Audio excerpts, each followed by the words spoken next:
4 et verset 1. C'est donc l'apôtre Paul qui s'adresse à l'église de Thessalonique. Et il dira au reste, frères, nous vous le demandons et nous vous y encourageons dans le Seigneur. Jésus vous a appris de nous comme vous devez vous comporter pour plaire à Dieu. C'est bien ce que vous faites, mais progressez encore. Vous savez en effet quelle injonction nous vous avons donnée par le Seigneur Jésus. La volonté de Dieu, c'est votre consécration. Abstenez-vous de l'inconduite sexuelle. Que chacun de vous sache prendre femme dans la consécration et l'honneur, sans se livrer aux passions du désir, comme le font les gens des nations qui ne connaissent pas Dieu. Que personne en cette affaire ne lèse son frère, ni lui cause du tort. Le Seigneur fait justice. Tout cela, nous l'avons déjà dit et attesté. Verset 7. Ce n'est pas pour l'impureté que Dieu nous a appelés, mais dans la consécration.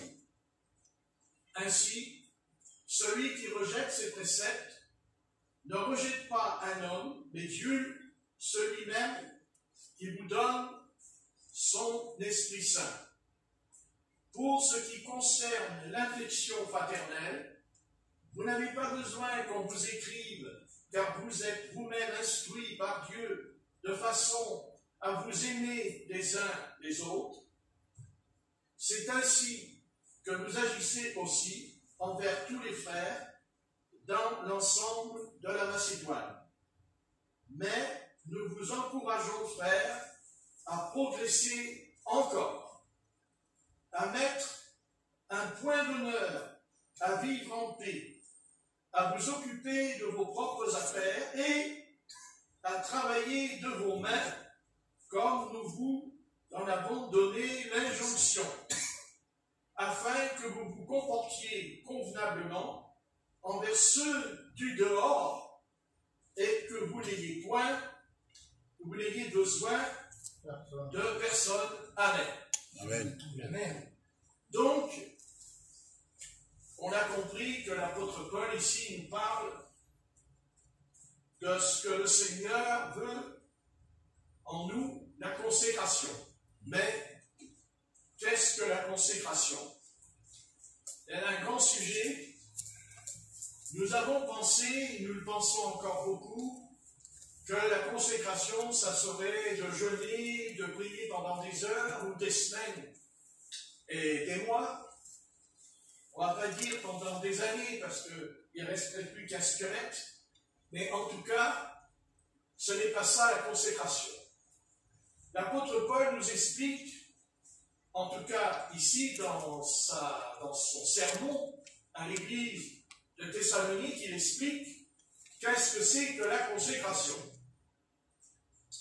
La consécration, eh bien, c'est que d'abord le Seigneur nous fait comprendre que ce que nous savons, c'est parce que nous l'avons appris. Nous l'avons appris, apprendre, c'est pas seulement entendre, mais apprendre, c'est pour mettre en pratique ce qu'on a compris. Et nous allons voir jusqu'où peut aller la consécration dans les croyants. Et le passage, je pensais en avoir fini avec mon histoire de la semence du serpent avec elle, de cette aventure, parce que ça s'appelle une aventure quand même, bien que cette aventure s'est mal terminée. me suis dit, peut-être que, bon, t'es plongé dans ton explication, mais pas du tout.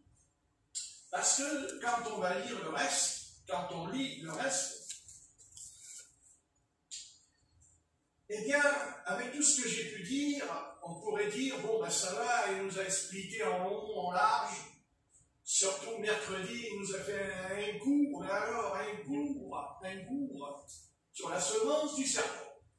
Si on n'a pas compris, on se fait curer, c'est sûr. Et comme les curés ne peuvent pas se marier, on a tout compris. Mais en attendant, ici il ne s'agit pas d'être curé ou d'être ce que vous voulez, un pontife. La question, c'est que ce qui ressort chez l'apôtre Paul dans la consécration, c'est qu'il dira au verset 3, la volonté de Dieu, c'est votre consécration est égale consécration, abstenez-vous de l'inconduite sexuelle. De l'inconduite sexuelle. Débauche, adultère, fornication, pornographie, et aussi le péché tout seul dans sa chambre.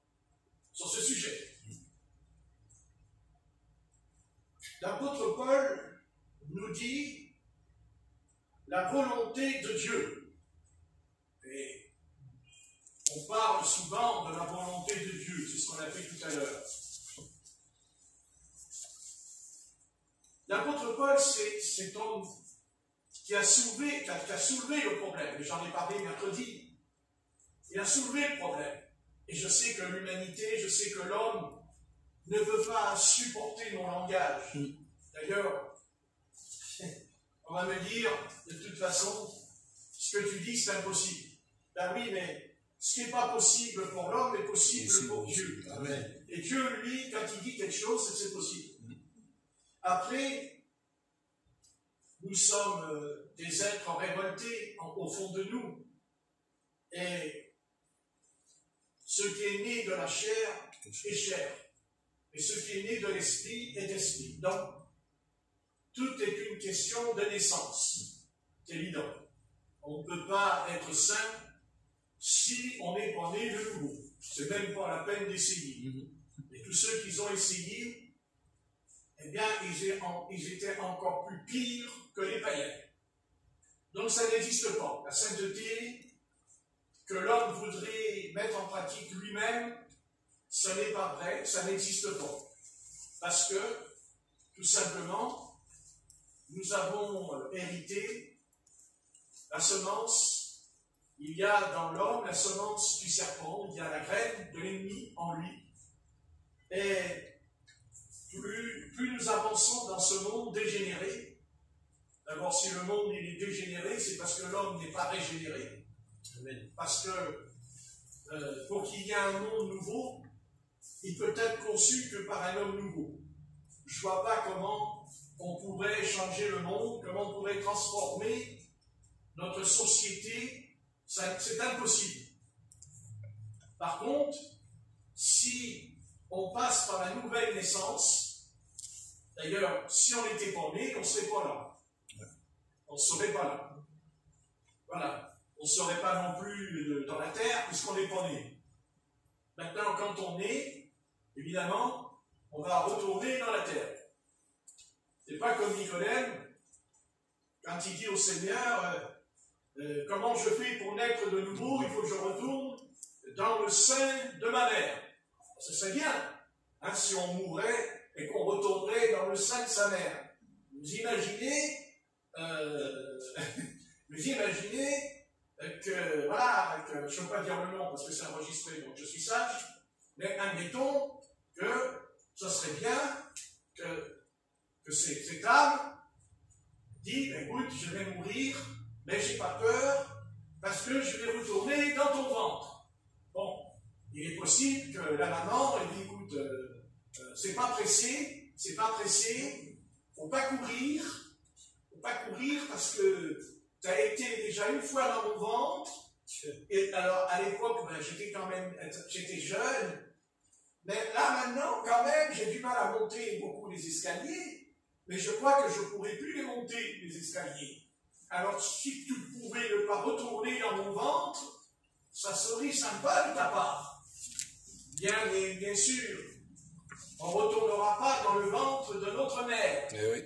Parce que Dieu a dit, tu es poussière, et tu retourneras dans la poussière. Mais, attention, ça arrange les païens quand on leur dit, tu retournes dans la poussière, parce que ils se disent, eh bien, après, c'est fini. Voilà, c'est terminé. Voilà, ma vie, ça a été un cauchemar, pour d'autres, ça a été des vacances, mais la fin du programme, c'est d'aller dans la poussière. Le corps va dans la poussière, mais pas ton âme. Ton âme, elle ne va pas dans la poussière. Ton âme, elle retourne à Dieu qui l'a créée. Et même les méchants retournent vers Dieu. La seule différence, c'est que Dieu va séparer les méchants et les bons. Donc, on ne retourne pas dans le saint salaire. Non.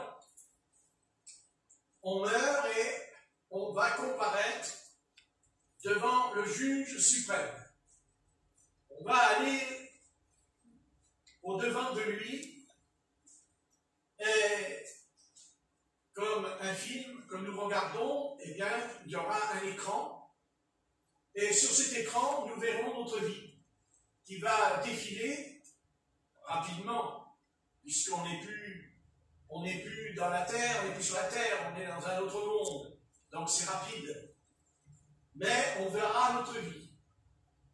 On verra quand on était petit, on verra quand on était adolescent, quand on était mûr, et puis quand on sera âgé. Si Dieu nous prête vie, bien sûr, pour être âgé. Mais on verra tout ce qu'on a dit, et on verra tout ce qu'on a fait, en bien et en mal. Et Dieu, lui, voilà, il va mettre les choses en place. Et vous voyez, hier j'ai montré à mes deux frères, je leur ai montré un homme qui s'appelle Alain Delon. Et j'ai montré Alain Delon quand il avait 20 ans, quand il avait 30 ans, quand il avait 40 ans, quand il avait 50 ans, quand il avait 60, 80. Et étape par étape, en regardant cet homme, nous avons vu son visage, ses épaules, son corps. Et aujourd'hui, quand on le regarde, c'est terrible. C'est terrible, car on dirait une épave, une loque. Il n'a pas toujours été comme ça. Mais Dieu lui a donné un temps. Dieu lui a donné un temps. Dieu lui a dit, je te donne la vie. Je te donne la vie. Mais ta vie, je la reprendrai. Je reprendrai ta vie. Je reprendrai ton âme. Et je ne le ferai pas tout de suite. Mais je le ferai.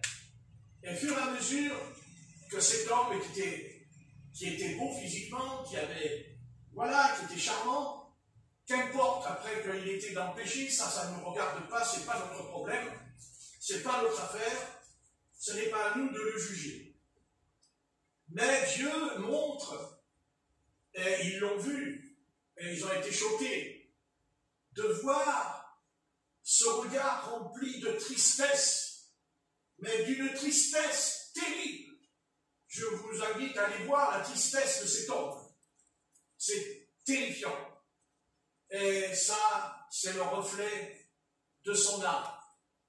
Vous voyez, il a fait tout ce qu'il a voulu, il a profité de la vie, il a fait tout ce qu'il a voulu, il a eu des femmes, il a eu tout, d'argent, tout. Mais, vous savez, Satan nous rattrape. Le diable, c'est pas quelqu'un qui est bon, vous savez, mais c'est quelqu'un qui est malin. Dieu t'a donné une âme. Et cette âme que Dieu t'a donnée, elle ne t'appartient pas, elle n'est pas à toi. Tu n'es pas propriétaire de ton âme. Non. Non, non. Celui qui est propriétaire, c'est Dieu de ton âme. Amen. Et Dieu t'a donné, et Dieu te donne, de te donner un temps. Il t'a donné un temps. Et quand on est jeune, on est fou. On est fou, on est complètement à l'envers. Parce que on ne voit pas encore qu'un jour on aura 80 ans. Et que quand on aura 80 ans, ou même 90, qu'importe, nous ne serons plus comme on était à 20 ans. Et si Dieu permet que notre corps vieillit, si Dieu nous montre au travers de la glace, au travers du miroir, on n'a qu'à prendre les photos qu'on a fait comme il y a 20 ans en arrière, ou 30 ans en arrière, et on prend maintenant dans le miroir la photo et on se regarde. Et vous voyez, personne n'y échappe. Les cellules se dégradent. Parce qu'en nous, il y a une cellule qui s'appelle le péché. Et les scientifiques n'y comprennent rien. Et ils pourraient passer l'homme au travers de tous les appareils qu'ils pourraient fabriquer modernes pour essayer de nous rajeunir. Non. Non, non, non. Il n'y aura aucun médicament. C'est un mensonge. Jamais.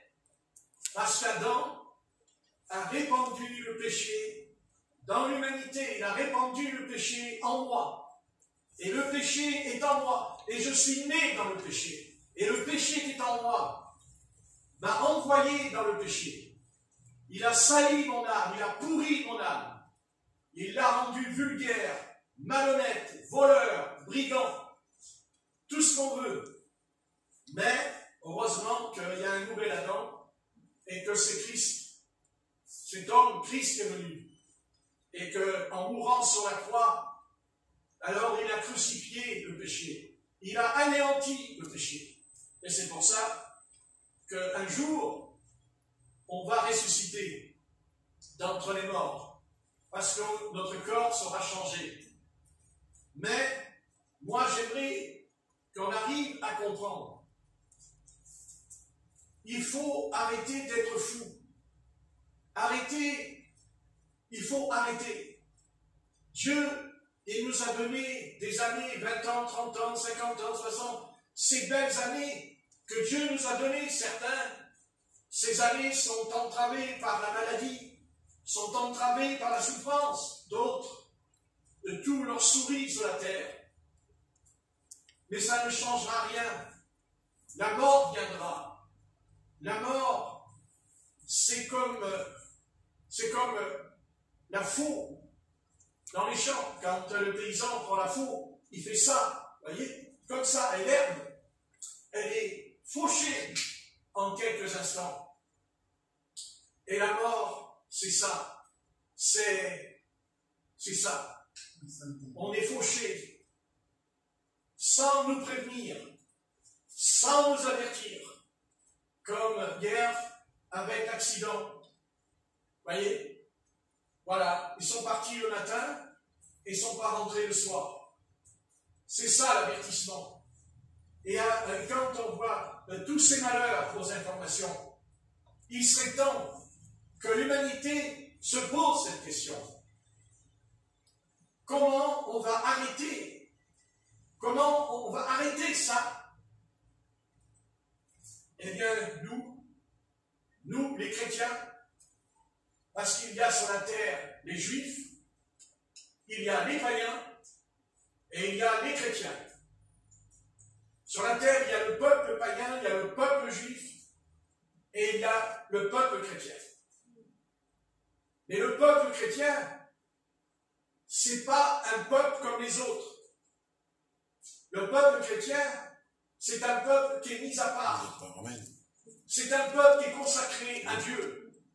C'est un peuple qui cherche à faire la volonté de Dieu et à obéir à Dieu. Parce que il est né de nouveau. parce qu'il est passé de la mort à la vie, des ténèbres à la lumière. Le vrai christianisme, ce n'est pas de la théorie, ce n'est pas de la théologie. Le christianisme, c'est une semence qui est Christ, la semence qui est la parole. La semence, c'est ça, le drame dans le jardin d'Éden. C'est la semence.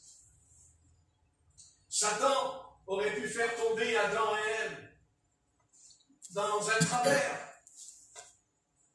Ce n'est pas ça qui s'est passé. Dieu créa le ciel et la terre, mais il ne prononce pas la semence. Il ne dit pas, je fais le ciel selon la semence. Il ne dit pas, je fais le soleil selon la semence. Il ne dit pas, je fais les étoiles selon la semence. Il dit, faisons les arbres selon sa semence. Faisons les animaux selon la semence. Le texte dit selon son espèce, selon sa postérité, selon son identité.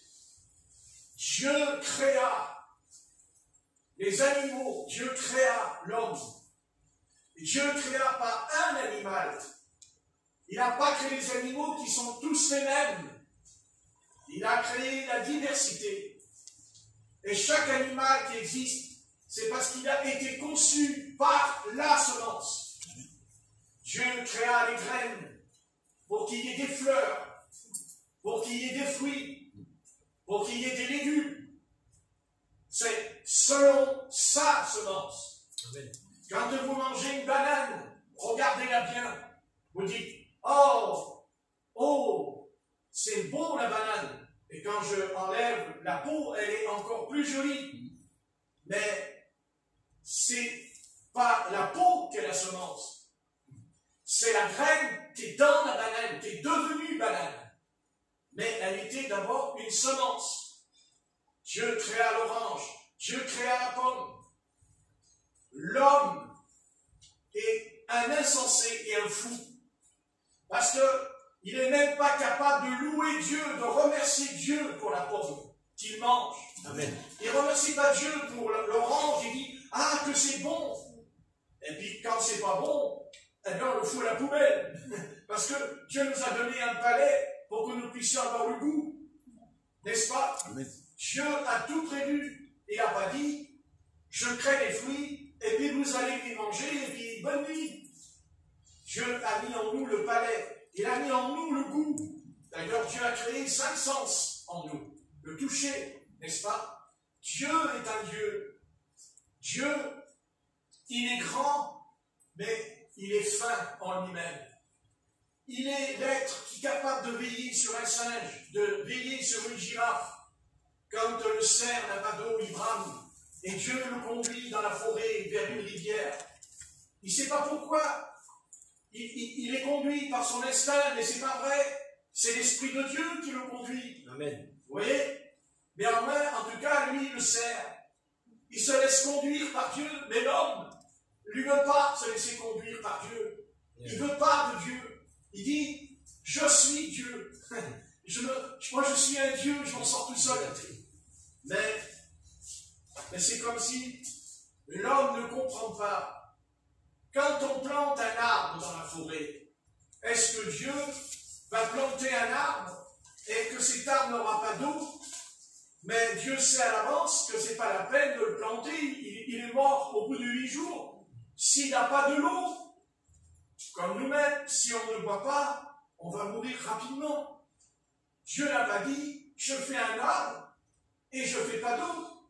Mais Dieu n'a pas fait l'homme d'abord. Dieu a fait l'eau d'abord. La Bible dit que la terre était une masse d'eau au départ et que Dieu sépara. Et la terre, le sec est apparu. Et Dieu, il a dit, je crée l'eau, après je crée la terre, et puis, allez, c'est terminé. J'ai créé une planète, et puis c'est fini. Non. Non, Dieu créa.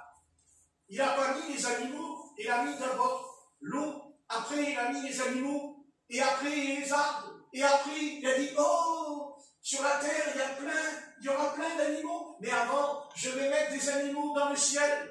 N'est-ce pas? Et alors Dieu créa les grands oiseaux dans le ciel parce que Dieu ne voulait pas que sur la terre, il n'y ait que des arbres. Il voulait qu'il y ait au-dessus de la terre, qu'il y ait des oiseaux qui puissent, comme ça, se déplacer. Aujourd'hui, on n'est même pas foutu de regarder une hirondelle qui passe. On marche la tête en regardant le goudron ou le ciment par terre. Mais il y a des hirondelles qui passent. On ne les voit même plus, les hirondelles. Ouais. Sur nous, surtout nous. Quel grand malheur pour nous. On ne voit jamais les vaches.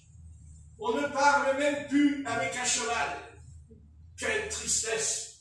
On s'étonne que cette société, elle est complètement déglinguée. On s'étonne que les enfants deviennent des voyous, même déjà à 10 ans.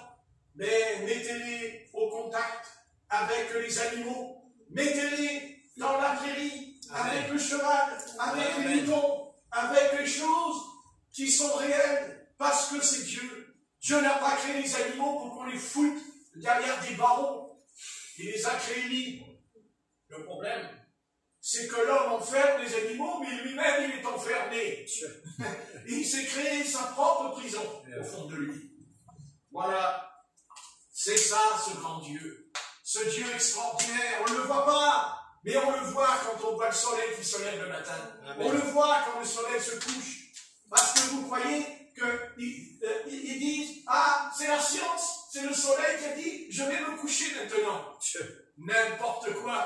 Le soleil obéit à l'Éternel. Amen. Il fait ce que l'Éternel lui dit. Amen. Heureusement pour nous. Parce que si demain matin, le soleil il dit, maman, je ne fais plus la volonté du Seigneur, je ne me lèverai pas. Oh ben alors, on ne va pas s'en sortir. Même le soleil est soumis. Même la lune est soumise. Oui, même les animaux sont soumis.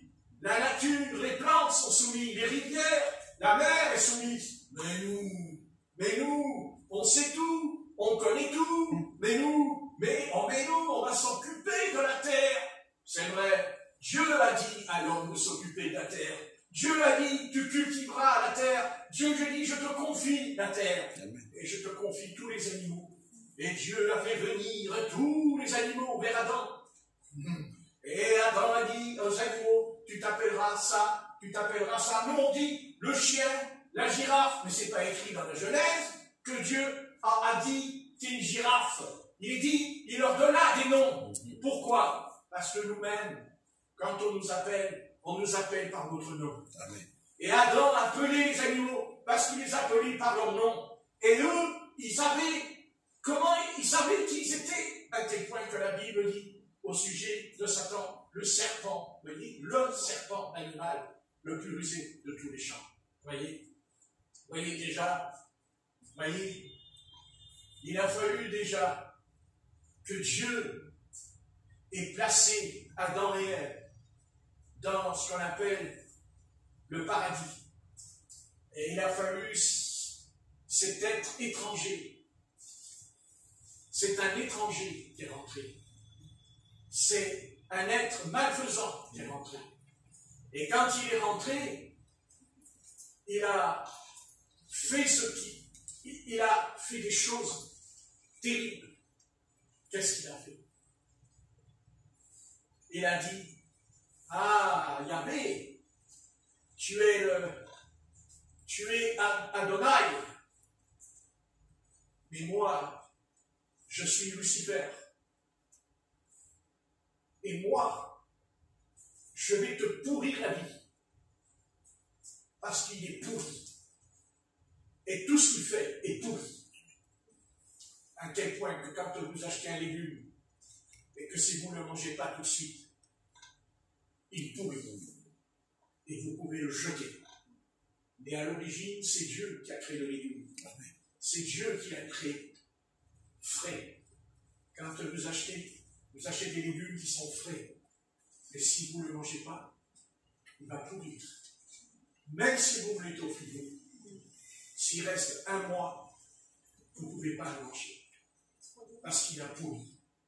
Vous voyez? c'est la pourriture. C'est quelque chose que Satan a opéré. Et ce qu'il a opéré, c'est qu'il a bien entendu ce que Dieu a dit dans le jardin d'Éden. Parce que la voix de Dieu a parlé. Ah, il y a longtemps qu'aujourd'hui, Dieu ne nous parle plus comme il avait parlé dans l'Ancien Testament, dans le jardin d'Éden. Il y a bien longtemps que l'homme, même l'Église, elle est tombée bien bas. En quoi l'Église, elle est tombée bien bas? Parce que Dieu dit dans l'Apocalypse que celui qui a des oreilles écoute, entend ce que l'Esprit de Dieu dit. Et c'est ça qui va nous sauver ce soir. C'est est-ce que nous allons nettoyer nos oreilles? Je parle de nos oreilles spirituelles, afin d'entendre peut-être pas la voix de Dieu comme elle a retenti sur la montagne du Sinaï, avec le tonnerre, les éclairs et les trompettes et les anges. C'est pas ça qui est important. C'est qu'on entend cette voix. Nous, cette voix, elle a un nom. Elle s'appelle Jésus. Amen. C'est la voix de Jésus. C'est pas la voix de l'apôtre Paul. C'est la voix de Jésus dans l'apôtre Paul. C'est la voix de Jésus dans Timothée. C'est la voix de Jésus dans Jean-Baptiste. Et il le dit. Qui es-tu? Es-tu Élie? Non. Es-tu Jérémie? Non. Qui es-tu? Je suis la voix qui crie dans le désert. Amen. Je suis la voix qui crie dans le désert. Et qu'importe notre situation personnelle ou qu'elle soit collective, qu'importe ce que l'humanité a besoin ce soir, ce n'est pas de la théologie biblique. On n'en a pas besoin. Vous lisez votre Bible et vous êtes théologien en la lisant vous-même. Amen. C'est tout ça. N'est-ce pas? Amen. Mais à quoi sert la théologie? Même à quoi sert de lire cette Bible? Et on peut la lire toute la journée si on n'entend pas la voix divine, la voix de Dieu qui parle au travers de la parole. Parce que la parole, elle existe parce que c'est la voix. S'il n'y a pas la voix, il n'y a pas d'écrit. S'il n'y a pas de livre, ce n'est pas vrai. Amen. C'est la voix. C'est la voix. Parce que la voix, elle pense. C'est la pensée. D'ailleurs, tout ce qu'on fait, c'est par la pensée. Amen. Quand on va acheter quelque chose, on le pense d'abord. On ne rentre pas dans le magasin et on va emmener tout le magasin. Et non. Dans le magasin, il y en a plein de choses à acheter. D'ailleurs, notre porte-monnaie ne pourrait pas payer tout ce qu'il y a dans le magasin. Mais on peut payer, pourquoi? Parce que, avec le peu d'argent qu'on a, on va aller vers ce qu'on sait. Voilà. Quand on dit, je vais manger des quiches, on ne dit pas, je pense aux quiches quand je suis dans le magasin. J'ai pensé dans ma maison. J'ai pensé, j'ai regardé le frigo. J'ai ouvert le frigo. Et j'ai dit, où sont les quiches? Où est le fromage de chèvre? Je le pense d'abord. Et une fois que je l'ai pensé, parce que non, ça c'est un peu le on mange tout de suite. Voilà. Nous reconnaissons sa faiblesse. Non. On le pense. On le pense. Et l'homme a écouté la pensée. La pensée, c'était quand il mange le fruit défendu avec elle, il l'a pensé d'abord. Il pense. Il savait ce qu'il faisait. Il sait ce qu'il faisait. Vous voyez? Les seuls êtres qui ne savent pas ce qu'ils font, ce sont ceux qui sont possédés.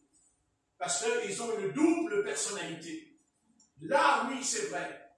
Mais, vous savez, même l'homme de Gadara qui était possédé et qui avait une légion, si vous lisez attentivement, vous verrez que ce n'est pas le démon qui se met à genoux devant lui, c'est lui qui se jette à genoux aux pieds du Seigneur. Amen. Donc ce qui veut dire qu'il y avait une partie de sa conscience en lui. Amen. Parce que pourquoi il se jette devant Jésus? Mais parce qu'il avait entendu parler de lui.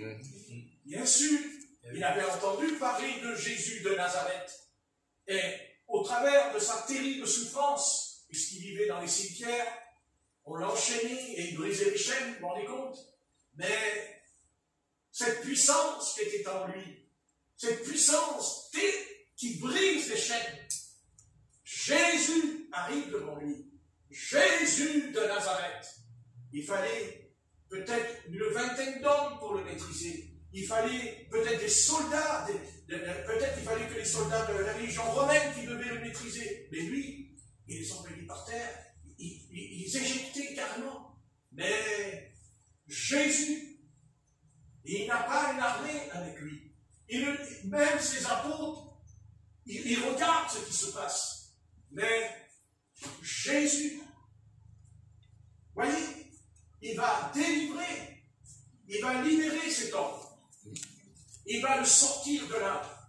Car il est écrit que quand Jésus a dit à la Légion, sors, les démons ont dit à Jésus, ne nous envoie pas dans la ville. Permets-nous d'aller dans les pourceaux. Permets-nous. Il dit qu'il y en avait plus de 2000. Et ils sont entrés dans les pourceaux. Et les pourceaux ont été précipités dans le ravin. Vous vous rendez compte? Ça a dû faire un bruit terrible dans la région. C'est pour ça qu'ils sont venus, qu'ils ont demandé à Jésus de s'en aller. Ils lui ont dit, ne reste pas ici. Parce qu'ils ont eu peur aussi à leur porte-monnaie.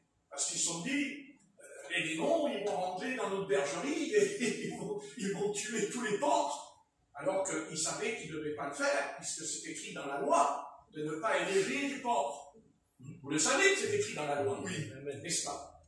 Donc ils ont désobéi, et voilà ce qui est arrivé. Mais c'est pour vous expliquer. Jésus de Nazareth. Jésus, le Fils de Dieu. Ouais. Ah, il est venu. Dieu soit béni. Il est venu. Et il a chassé les démons. Il les a tensés. Il les a expulsés. Et quelle que soit la personne qui est venue devant lui, que ce soit un adulte, que ce soit un enfant, là où il y avait un démon, le Seigneur Jésus lui disait, tu t'en vas. Et il s'en allait. Et il obéissait tout de suite à Jésus. Qu'est-ce qui pourra nous délivrer de la fin du monde? Qu'est-ce qui pourra arrêter la catastrophe qui va venir? Qu'est-ce que Satan va encore nous faire? Qu'est-ce que ce diable va opérer? Nous en avons déjà, nous le savons très bien. Quand il y a eu la guerre de 14-18 et la Deuxième Guerre mondiale, il y a eu plus de 60 millions de morts. Ça vous va? 60 millions d'âmes en enfer. On fait les comptes. Hein? Vous voyez ce que je veux dire? Bien sûr. Bien sûr. Vous voyez, Jésus-Christ, c'est pas grand-chose quand on dit Jésus-Christ. Et il est la seule réponse. Il sera le seul qui viendra, à lui tout seul, monté sur son cheval blanc. Il descendra du ciel avec une épée à la main et son vêtement teint de sang. Certes, derrière lui, il y aura l'armée de Dieu, c'est vrai, c'est-à-dire nous serons derrière. Mais c'est Jésus-Christ tout seul, roi des rois, seigneur des seigneurs. Il ira Satan, maintenant c'est fini. Et le Seigneur s'opposera à toutes les nations. Et il va les plier en deux, il va les couper en deux. Et il va gouverner avec une verge de fer pendant 1000 ans. Et l'humanité, qu'est-ce qu'il est dit au sujet des 1000 ans? Il y aura la paix sur toute la terre. Il y aura la justice sur toute la terre. Et le pécheur qui ne voudra pas obéir, qu'est-ce qu'il fera? Eh bien, Dieu le prendra et il le jettera tout de suite dans le Sheol. Il n'y aura pas de discussion comme aujourd'hui. Aujourd'hui, Dieu laisse les pécheurs, mais Au temps des 1000 ans, il n'y aura pas ça. Dieu ne mettra pas le pécheur en prison pendant 7 ans ou 8 ans. Non, parce qu'il n'y aura pas de prison. Parce que c'est le règne du Christ. Mais il n'y aura pas de prison. Ils iront en prison, mais pas celle qui est sur la terre. Celle où il y a Satan qui est dedans. Tout pécheur au règne des 1000 ans, qui n'obéirait pas à Dieu, sera jeté immédiatement dans cette prison. Il ira immédiatement. Pas comme ce soir. Ce soir, il y a des criminels, même s'ils ont tué, ils passent au travers. Et ils continuent à vivre. N'est-ce pas? Mais au règne des 1000 ans, c'est terminé. Terminé. Mais tant mieux. Oui. Parce que celui qui va venir, c'est Jésus-Christ.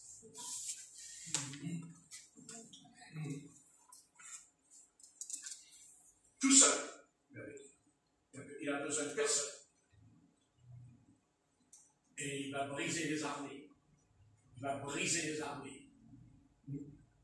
Dans la vallée de Chirien, dans la vallée, il va briser, il va casser, il va briser, casser. Et ils vont ramper. Et là, Jésus-Christ dira à Satan, maintenant, tu vas en prison. Et il n'y aura plus de démons sur la terre. Puisqu'il sera relâché 1000 ans après. Amen. Ouais.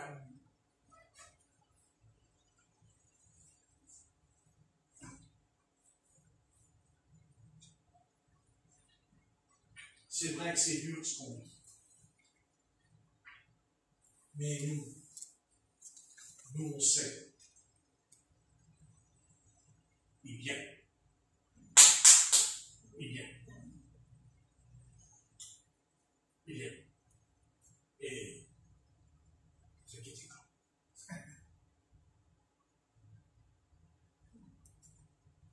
Quand un fils n'obéit pas, qu'est-ce qu'il fait le père?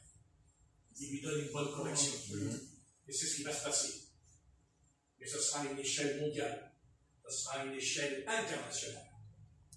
Vous verrez. D'ailleurs, vous ne le verrez pas. C'est vous qui allez juger. Amen. C'est écrit dans l'Évangile. C'est vous. C'est vous. Oui. Et c'est vous qui allez gouverner.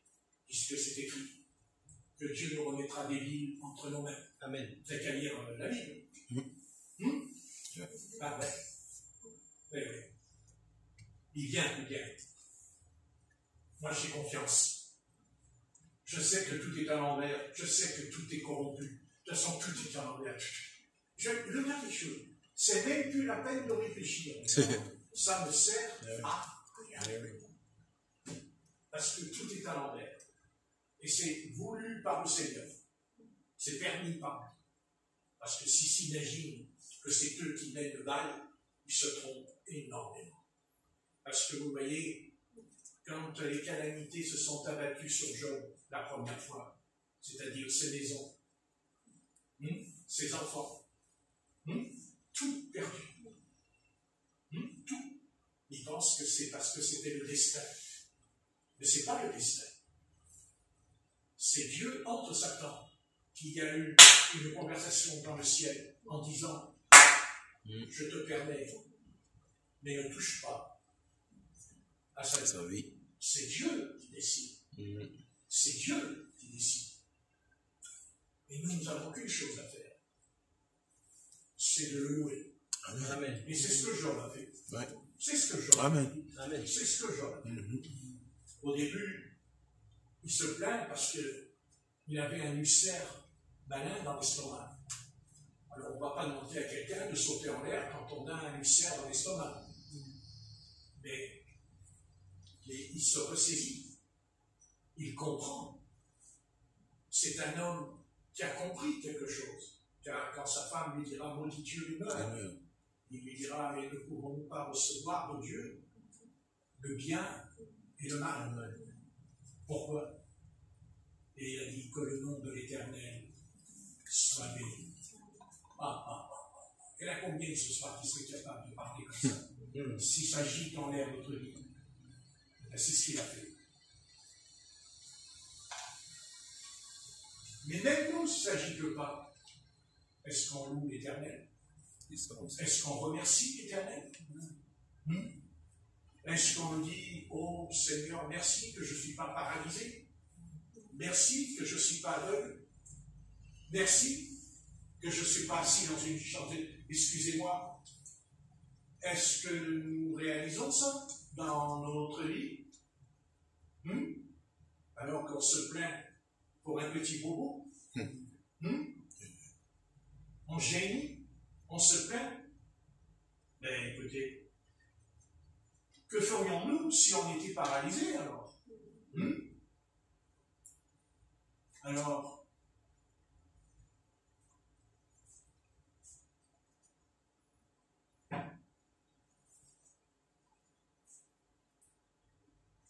le message du Seigneur ce soir, c'est que vous devez garder vos yeux rivés sur lui. Mais je pense que c'est le message de c'est un message vraiment ce soir pour nous. C'est d'avoir toujours les yeux fixés sur lui. Quand je parle de lui, je parle de la croix. Je parle du calvaire. Et pourquoi le calvaire? Mais parce que c'est là que Dieu m'a épargné. Amen. C'est là que Dieu a effacé mon péché. C'est là où Dieu m'a pardonné quand je pêche. Et il me pardonne encore quand je pêche. C'est là. C'est pour ça qu'il est venu. Il est venu pour aller à la croix. Il est venu pour mourir sur la croix du calvaire. Il n'est pas venu simplement pour chasser les démons et guérir les malades. D'ailleurs, la croix fait partie de la guérison des malades, puisque dans ces meurtrissures, nous avons été guéris. Ésaïe 53. Tout se règle à la croix. Notre salut, même la guérison divine, tout se passe à la croix. Mais Satan nous dira, mais non, mais non, mais non, mais non, le Seigneur, il n'est pas mort à ta place. Ça l'arrange que nous puissions douter qu'il a pris notre place et il nous pousse en nous disant, mais non, tu seras guéri parce que tu fais des œuvres. Tu seras sauvé parce que tu fais des œuvres. Ah, ça nous fait du bien. Vous vous rendez compte? Si j'ai obtenu les faveurs de Dieu, c'est parce que j'ai été tellement sage devant lui. Je me loue moi-même. Et la Bible dit qu'il y a notre tonneau et notre bouche. Amen. Les proverbes. Ouais. Eh ben oui, on ne mérite rien du tout. Ouais. Si ce n'est que la perdition, le châtiment. Car la Bible dit qu'il a porté sur lui nos châtiments. Il a été puni à notre place. Puni. Lui, Jésus de Nazareth. Sans péché. Il a été frappé par le péché, par ton péché, par mon péché. Alors, tâchons de nous repentir et de lui demander pardon de ce que nous l'avons envoyé à la croix. Tu dis, moi je voyais Jésus-Christ à la croix, j'y étais pauvre. J'étais pauvre, le Seigneur, il y a 2000 ans en arrière, moi j'existais même pas. Et si tu existes ce soir, parce que le péché est en toi, comme il était il y a 2000 ans, chez tes ancêtres, de ta famille. Non, parce que si tu existes, c'est parce que tu descends d'Adam. Amen. Non, la race humaine ne descend pas d'Adam, peut-être. Elle descend d'Adam. Et Satan qui s'y dit, tiens, et Satan lui aussi, il a fait sa race.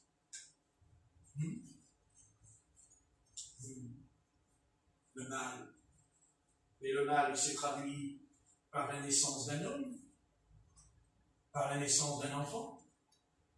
Parce qu'avant d'être un enfant, c'est un enfant, avant d'être un homme. Oui. Et quand il était tout petit, vous ne voyez pas quand on voit un tout petit, qu'est-ce qu'on dit? Voyez-vous, il est mignon. Il est mignon. Eh oui.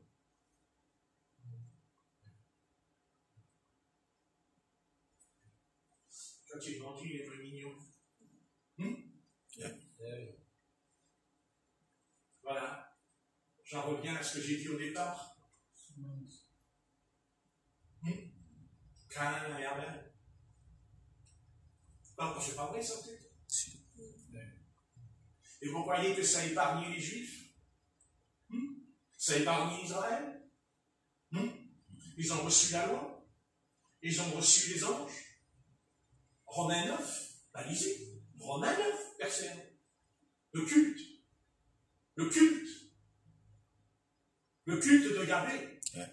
Car il y avait les cultes des dieux dans l'Ancien Testament. Moloch, Dagon, mais pas Israël. Yahvé l'Éternel. Le seul Dieu qui est au-dessus de tous les dieux. Mais ils ont été épargnés. Ils ont agi pire que les nations dans l'Ancien Testament. Et ils ont été pires quand Jésus est venu contre lui. Ah ouais, lisez. Qui est-ce qui a insulté Jésus? Qui est-ce qui l'ont traité de Belzébuth, prince des ténèbres? Est-ce que vous avez compris qu'ils ont dit qu'il était Belzébuth? Est-ce que nous savons ce que ça veut dire quand je dis que tu as Belzébuth en toi?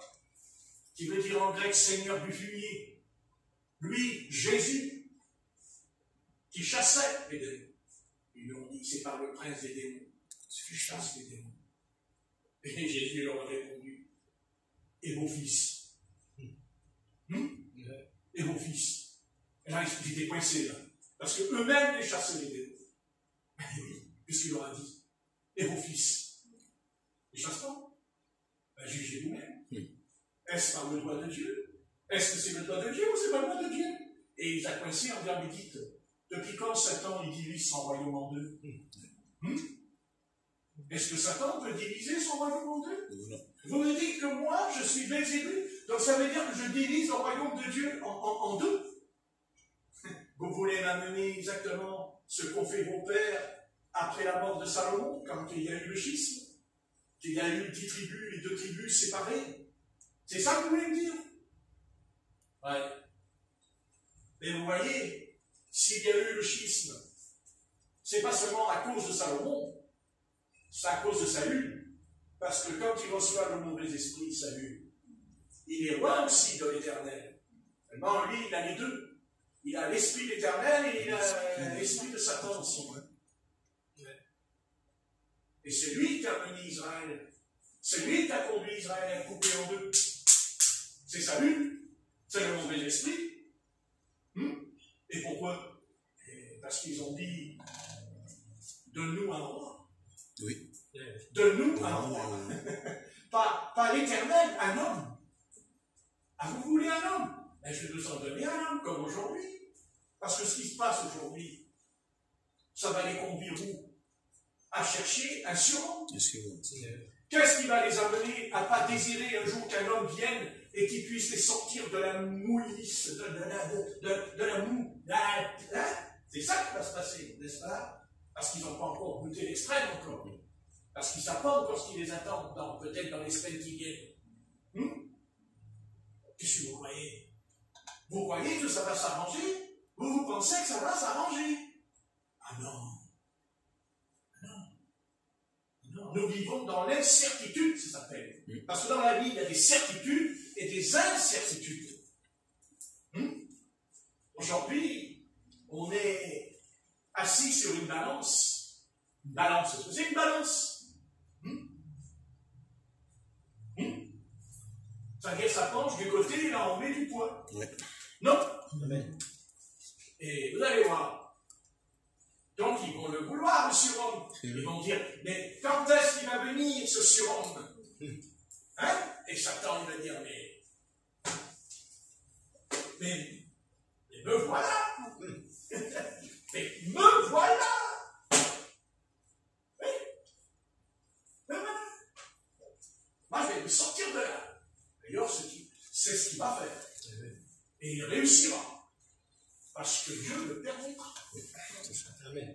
Mais Dieu dit aussi par la bouche de Paul, quand les hommes diront sûreté et sécurité, La ruine soudaine les surprendra. La ruine soudaine. Bien sûr. Vous croyez qu'il ne va pas venir, le coco? Mais le petit bonhomme, là, il ne va pas naître. Il est né et il est là. Amen. Parce que comment je sais qu'il est là? Mais parce qu'il n'y a jamais eu autant de malheur et de malédiction tous les jours. Parce qu'on a eu des problèmes. Et toujours comme ça. Oh. Il y avait des problèmes, mais pas tous les jours dans le monde entier. Parce qu'avant, ce n'était pas dans le monde entier. C'était, il y avait un siècle ou dans une nation, il y avait ça s'arrêtait. Après, c'était dans un autre coin. Mais aujourd'hui, c'est pas ça du tout. C'est mondial. C'est carrément mondial. Et qui est-ce qui est le prince de ce monde? Tu vas le dire peut-être? Ah, le prince de ce monde. Le prince de l'air. De l'air. Ouais. Amen. Il se promène dans l'air. Il fait chaud, il fait froid. 43, 46, et après il fait 25, 24. Non. Selon les régions. Selon les régions. Parce qu'il se promène. Comme il a dit à Job. D'où viens-tu, Satan? L'Éternel, il dit, d'où viens-tu, Satan? Satan répond, l'Éternel parcourir la terre. Parcourt la terre. Mais quand il parcourt la terre, c'est quoi? C'est pour nous donner des bonbons et des sucettes, peut-être? Ouais. Allez, nous avons affaire à un destructeur. C'est écrit d'ailleurs, le destructeur. C'est un destructeur. Il n'a pitié. Il ne connaît pas. C'est la haine. C'est un être qui n'y a que la haine. Le mal. Détruire. Tuer. Voilà. C'est lui. Il n'y en a pas d'autre. On a peine de chercher dans les légendes de l'Antiquité. Et ce soir, je vais arrêter parce que je comprends. Mais nous ne trompons pas d'ennemis, pour commencer. Parce que c'est pas l'homme qui est notre ennemi. Notre véritable ennemi, c'est pas l'homme. Votre ennemi, c'est pas le voisin. C'est le diable. C'est le même. Ne l'oubliez jamais. Parce qu'il n'aime personne. Et s'il rend service, c'est par intérêt. Par intérêt. Mais la personne, elle ne sait pas ce qu'elle attend de l'autre côté. Parce que lui, il ne vit pas lui. Il dit, moi je t'ai filé ça, mais maintenant tu te mets à genoux. Parce qu'en enfer, c'est ça qu'ils vont faire. À votre avis, qu'est-ce qu'ils vont faire en enfer, les âmes qui ne sont pas sauvées? Elles se mettent à genoux. C'est pas ce qu'il a dit à Jésus, peut-être? Non. Oui. Qu'est-ce qu'il a dit au Christ? Qu'est-ce qu'il lui a dit? Et adore-moi. Adore-moi. C'est exactement ce qu'ils font de l'autre côté. Vous croyez que de l'autre côté, ils dorment là? Ils pensent qu'ils dorment. Ils dorment. Mais s'ils dorment, ils sont tranquilles. Mais on ne dort pas. Vous savez, c'est quelque chose qui nous échappe encore. On n'est pas. Quelque chose qui nous échappe beaucoup. Mais tâchons déjà que le peu que nous savons en bas, tâchons de veiller et de prier. Parce que vous savez,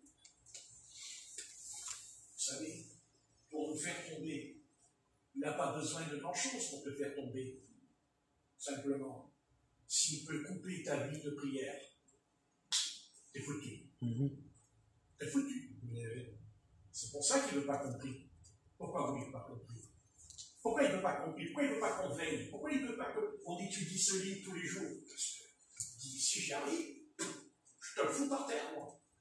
Parce que c'est bien beau de dire je vais combattre Satan. Mais qu'est-ce que dit l'apôtre Paul dans l'Éphésiens?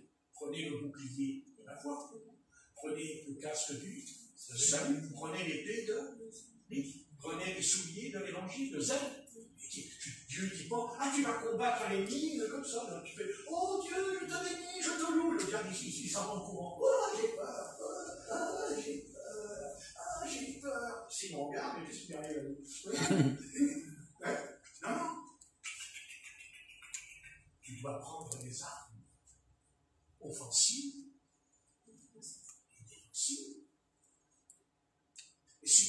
fais pas sur la terre ce que je suis en train de te raconter ce soir.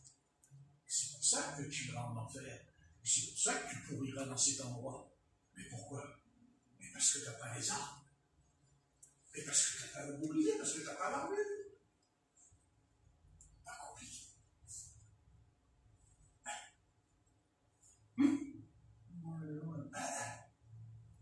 Alors avant de l'affronter, il faut déjà être capable de l'affronter maintenant.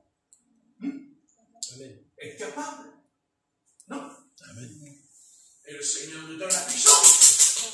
Amen. La puissance? La puissance de Dieu. La force. Amen.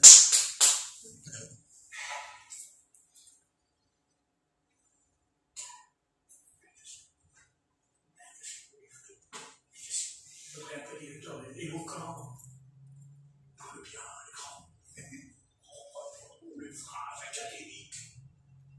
Mais c'est pas mon style. Je suis ce que je suis, naturel.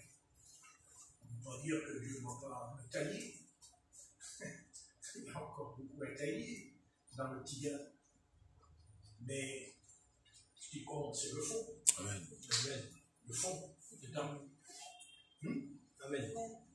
Oui. Seigneur Jésus, nous te bénissons, quelle grâce de te connaître, mais nous te connaissons tous, mais différemment.